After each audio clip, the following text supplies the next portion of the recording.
اصل فساد کی جڑ یہ ہے، اس کو ختم کر کے تیرا بدلہ بھی پورا اور میرا بھی پورا۔ بھڑکے ہوئے ولی کو دیکھ کر اس نے ایک اور پتا پھینکا۔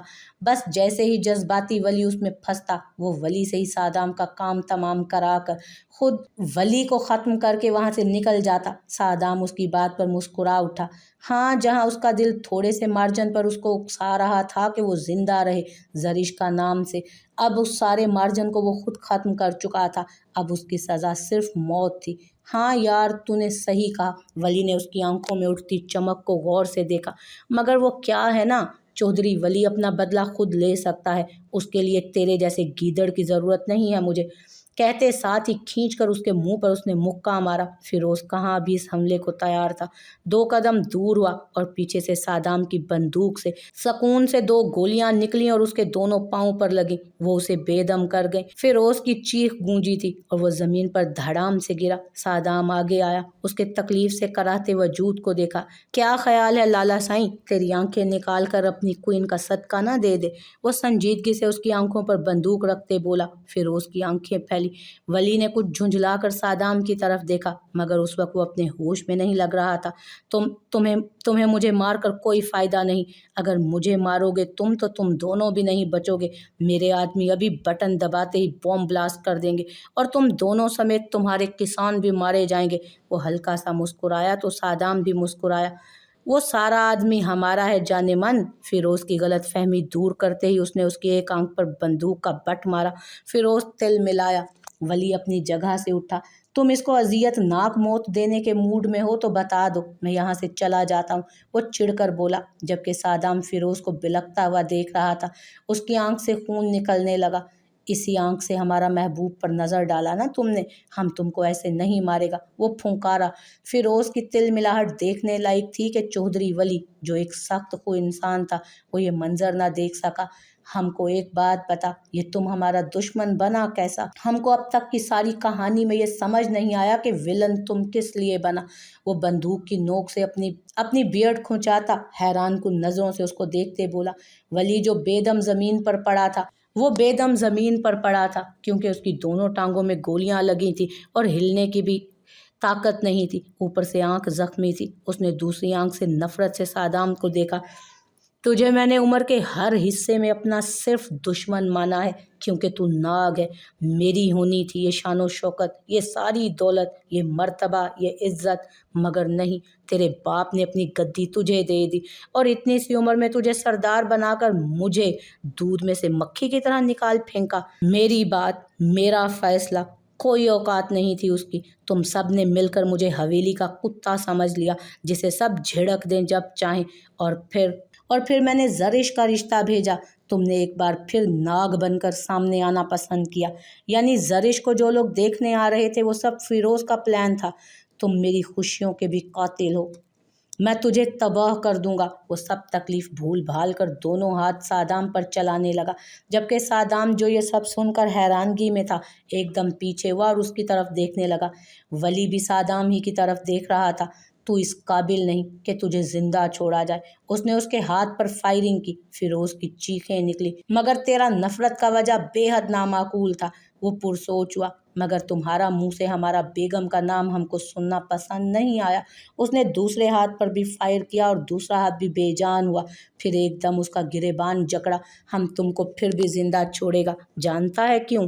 کیونکہ اب تم اس لنگڑا ہاتھ پاؤں اور ایک آنکھ کو اپنا وراثت، اپنا حصہ، اپنا دولت سے صحیح کراتا پھرے گا، اور جس دن یہ صحیح ہو گیا ہم پھر ان کو ویسا کر دے گا۔ تم کو مار کر ہمارا دل کو تسلی نہیں ہوگا۔ تم درست کہتا ہے، صادام فضل خان ناگ ہے، مگر لوگوں کے خون سے اپنا ہاتھ نہیں رنگتا۔ تیرا زندگی کا حساب کتاب اب آگے تو خود کرے گا۔ اس دشمنی سے اپنا پیٹ پالنے کی بجائے ایک بار تم ہم سے حصہ مانگتا۔ خیر، وہ اپنی جگہ سے اٹھا۔ فیروز کو ایک آنکھ سے دکھائی دینا واقعی بند ہو چکا تھا۔ اس طرح زندہ چھوڑ کر مجھے بھیانک موت مت دو صادام فضل خان، مار دو مجھے، وہ چلایا، مگر صادام باہر نکل گیا۔ ولی بھی اس کے ساتھ باہر نکلا۔ دونوں نے ابھی چند قدم ہی بھرے تھے کہ ایک فائر اٹھا۔ فائر کی آواز سے کھیتوں کا احاطہ کیے درختوں میں سے پرندے پھڑ پھڑا کر باہر نکلے۔ دونوں نے رخ موڑ کر بند کمرے کو دیکھا اور پھر ایک دوسرے کی جانب۔ سگریٹ ہے تمہارا پاس؟ صادام کی آواز پر ولی نے چونک کر دیکھا۔ عجیب آدمی ہو،